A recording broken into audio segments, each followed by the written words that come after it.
Hello friends, welcome to SH learning Gyan YouTube channel. नमस्कार। आज हम इतिहास के एक ऐसे दौर में गोता लगाने वाले हैं जिसे अक्सर अंधकार युग कहकर खारिज कर दिया जाता है। मेरा मतलब है 18वीं सदी का भारत। हाँ, और ये बात बिल्कुल सही है। लेकिन हमारे पास जो स्रोत है वे इस अंधकार युग वाली थ्योरी को पूरी तरह से पलट देते हैं। बिल्कुल, वे बताते हैं कि ये पतन का नहीं बल्कि एक जबरदस्त परिवर्तन का, एक ट्रांसफॉर्मेशन का दौर था। और ये परिवर्तन क्यों हो रहा था? देखिए, ये इसलिए हुआ क्योंकि दिल्ली में जो मुगल सत्ता थी उसकी पकड़ कमजोर हो रही थी। अब इसे ऐसे समझिए जैसे किसी बड़ी कंपनी का हेड ऑफिस कमजोर पड़ जाए। अच्छा। तो जब हेड ऑफिस ढीला पड़ता है तो जो रीजनल मैनेजर्स होते हैं वो अपनी अपनी ब्रांच को अपने हिसाब से चलाने लगते हैं। बिल्कुल सही। ठीक वैसा ही भारत में हो रहा था। सत्ता दिल्ली से निकलकर अलग अलग क्षेत्रों में रीजनल पावर्स के हाथ में जा रही थी, और हमारे स्रोत इसी डिसेंट्रलाइजेशन को अराजकता या केओस मानने से इनकार करते हैं। वो कहते हैं कि ये अराजकता नहीं थी, बल्कि एक नया पॉलिटिकल ऑर्डर बन रहा था। एग्जैक्टली। तो आज हमारा मिशन इसी नए ऑर्डर को समझना है। ये नए राज्य कौन थे, वे कैसे उभरे, और आपके भेजे गए स्रोतों के आधार पर हम इन्हें 3 मुख्य श्रेणियों में देखेंगे। हाँ, 3 मेन कैटेगरीज हैं। एक तो है उत्तराधिकारी राज्य यानी सक्सेसर स्टेट्स, दूसरे योद्धा राज्य जिन्हें हम वॉरियर स्टेट्स कह सकते हैं, और फिर तीसरे स्वतंत्र राज्य मतलब इंडिपेंडेंट स्टेट्स। तो चलिए सबसे पहले उत्तराधिकारी राज्यों से शुरू करते हैं। बंगाल, अवध और हैदराबाद, ये वो पुराने मुगल सूबे थे जहाँ के गवर्नरों ने धीरे धीरे अपनी ताकत बढ़ा ली। हाँ, लेकिन जो बात मुझे हमेशा हैरान करती है वो ये है कि इन्होंने कभी भी फॉर्मली मुगल बादशाह से रिश्ता नहीं तोड़ा। एक तरफ आप असल में आजाद हैं, आपकी अपनी सेना है, अपना खजाना है, सब कुछ अपना। हाँ, सब कुछ अपना, लेकिन फिर भी आप दिल्ली में बैठे बादशाह के नाम का सिक्का चला रहे हैं। ये क्या था? सिर्फ एक परंपरा थी या इसके पीछे कोई गहरी पॉलिटिकल स्ट्रैटेजी थी? नहीं, ये एक बहुत ही स्मार्ट पॉलिटिकल मूव थी। आप सोचिए, आपको लेजिटिमेसी कौन देगा?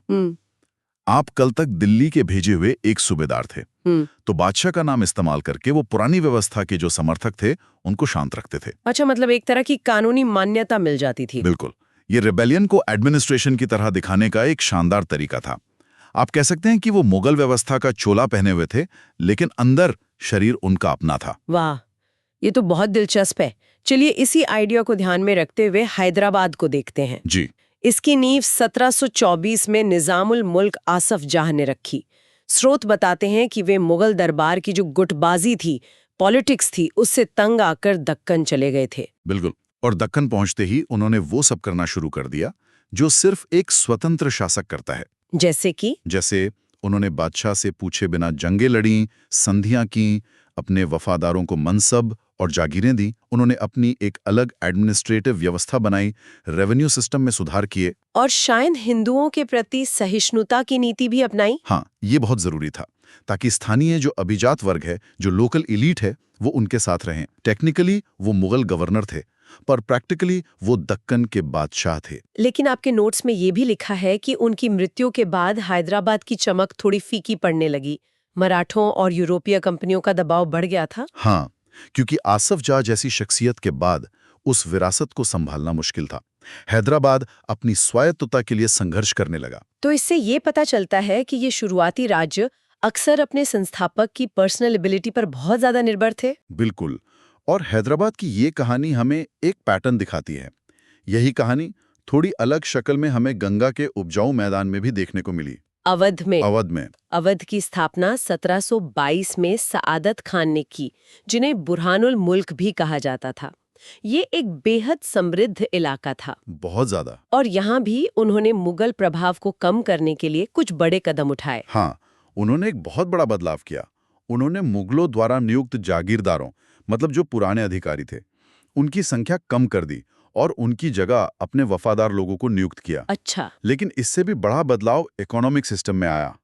अब राज्य कर्ज के लिए स्थानीय महाजनों और बैंकरों पर निर्भर होने लगा। अच्छा। और टैक्स वसूलने का जो अधिकार था वो नीलाम किया जाने लगा। हाँ, वो नीलाम होने लगा। यही है वो इजारेदारी व्यवस्था जिसके बारे में स्रोतों में काफी कुछ लिखा है। जी, इसे आप आज के जमाने में सरकारी काम का ठेका देने जैसा समझ सकते हैं। मतलब जाता और फिर उसे किसानों से 11 लाख से ज्यादा वसूलना होता था, ताकि वो मुनाफा कमा सके। एग्जैक्टली इससे राज्य का खजाना तो तुरंत भर जाता था, लेकिन किसानों पर बोझ अक्सर बढ़ जाता था।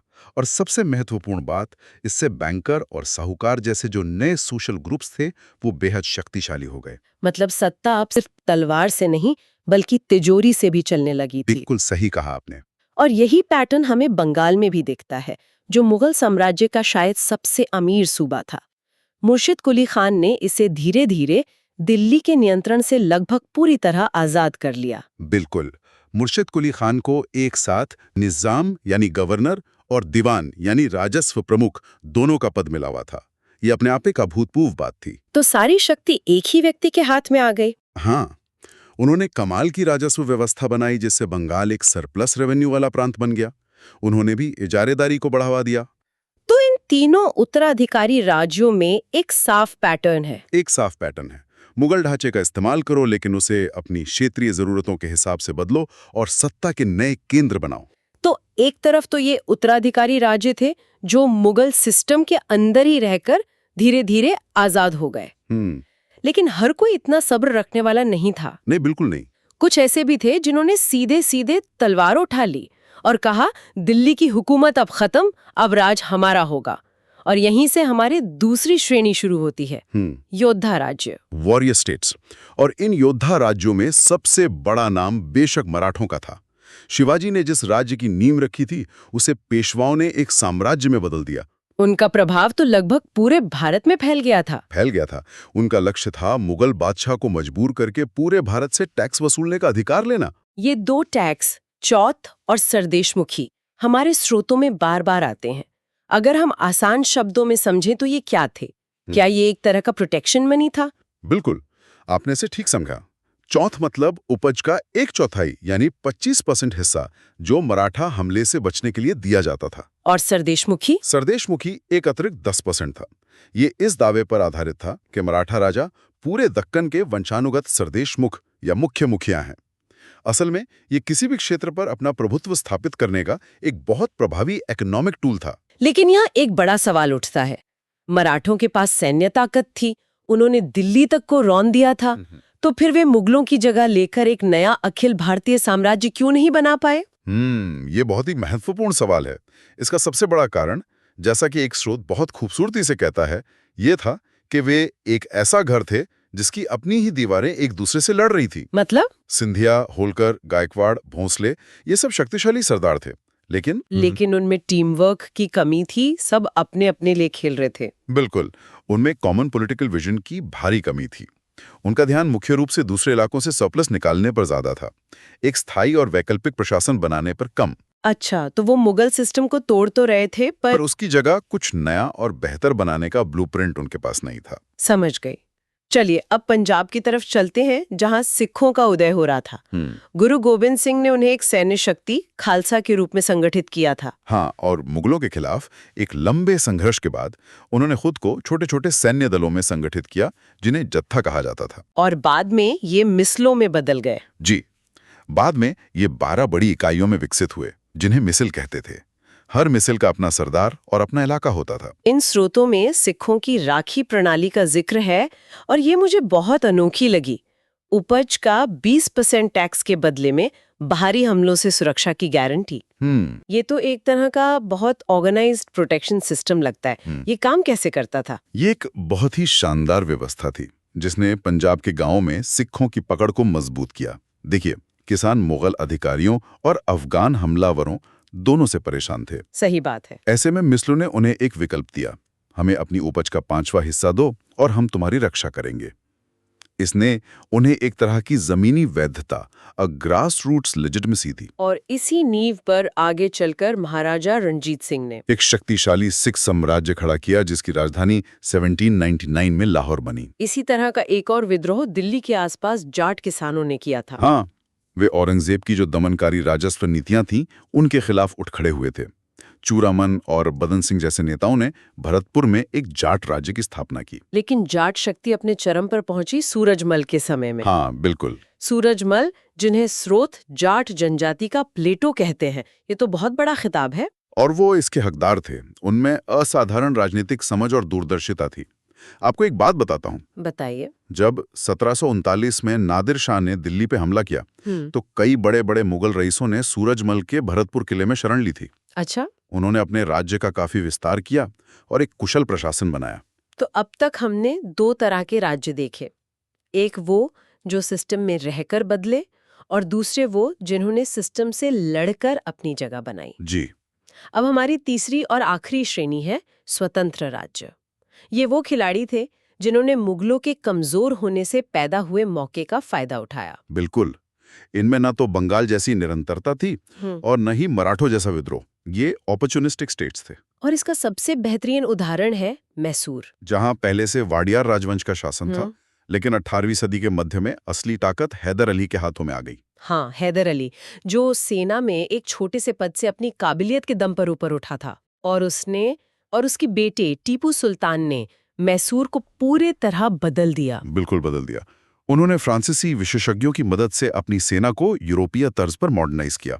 लेकिन टीपू सुल्तान तो वो अपने समय से बहुत आगे थे। किस तरह से? जहां बाकी शासक पुरानी व्यवस्थाओं में छोटे मोटे बदलाव कर रहे थे, वहीं टीपू हर चीज को रीइन्वेंट कर रहे थे। जैसे कि उनका नया कैलेंडर, सिक्कों की नई प्रणाली और माप तौल के नए पैमाने। हाँ, और स्रोत ये भी बताते हैं कि उन्होंने अपनी रॉकेट टेक्नोलॉजी भी विकसित की थी, जिसे देखकर अंग्रेज भी दंग रह गए थे। सच में? बिल्कुल। टीपू उन गिने चुने भारतीय शासकों में से थे जिन्होंने ईस्ट इंडिया कंपनी के असली इरादों और खतरे को पूरी तरह से समझ लिया था। वो सिर्फ एक योद्धा नहीं, बल्कि एक विजनरी थे। दक्षिण में ही एक और राज्य था, त्रावणकोर, जो हमेशा से दिल्ली से काफी दूर और आजाद रहा। सही कहा। 18वीं सदी में राजा मार्तंड वर्मा के नेतृत्व में इसका महत्व बहुत बढ़ गया। उन्होंने भी टीपू की तरह पश्चिमी तर्ज पर एक मजबूत और आधुनिक सेना खड़ी की। और उन्होंने डचों को भी हराया था ना? जी, उन्होंने डचों को एक लड़ाई में हराया जो उस समय किसी भारतीय शक्ति के लिए बहुत बड़ी बात थी। और साथ ही उन्होंने अपने राज्य में सिंचाई और विदेशी व्यापार को खूब बढ़ावा दिया। आखिर में बात करते हैं राजपूतों की।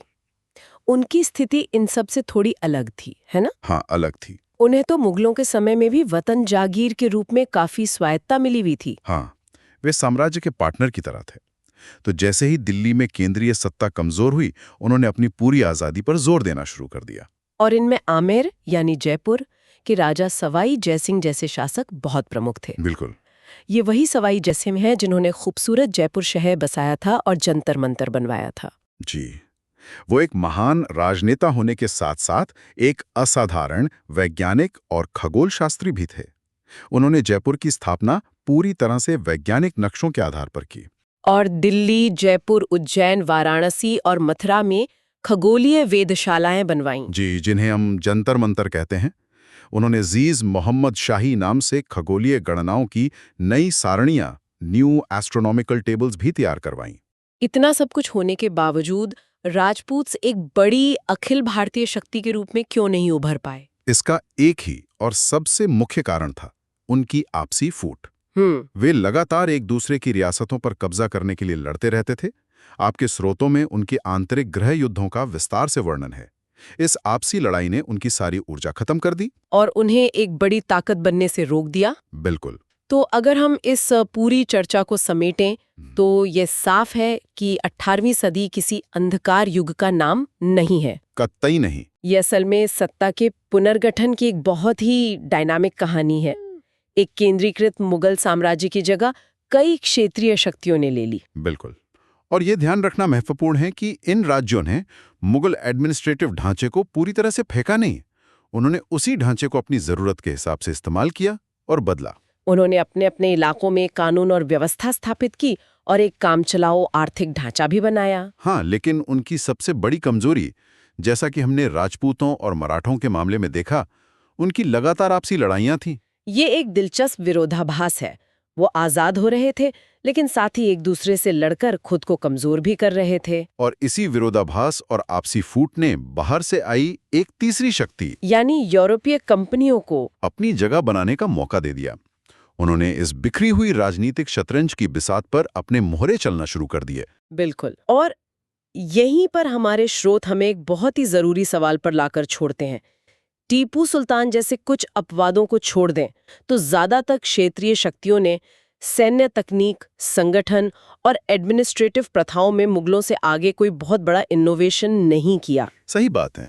ये सोचने पर मजबूर करता है, अगर इन उभरते हुए राज्यों में से और अधिक ने मैसूर में देखे गए सैन्य और तकनीकी आधुनिकीकरण को अपनाया होता तो भारतीय इतिहास और खास तौर पर यूरोपीय शक्ति के विस्तार का अगला अध्याय कितना अलग हो सकता था। ये एक ऐसा सवाल है जिसका जवाब इतिहास में नहीं बल्कि हमारी कल्पना में है। Thank you for watching. If you like this video, please like, subscribe and comment.